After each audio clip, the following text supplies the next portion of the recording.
How to play split screen on Fortnite Nintendo Switch.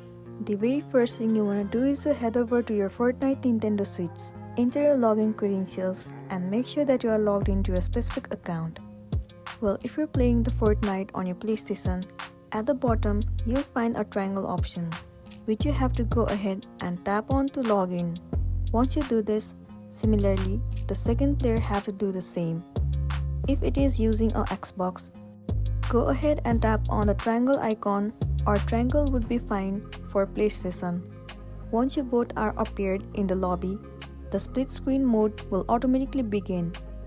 However, the split screen option is not available on Nintendo Switch. This might be because of the graphic resolution that the Switch does not support.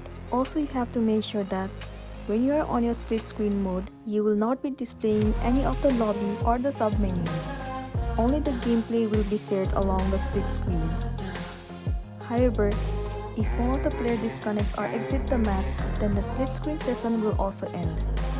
Make sure that both of the players are using the same language settings to play on split screen. So that's pretty much for today. And this was a tutorial video on how to play split screen on Fortnite Nintendo Switch. Make sure to smash the like button and consider subscribing if you found this video helpful. We'll see you in the next one.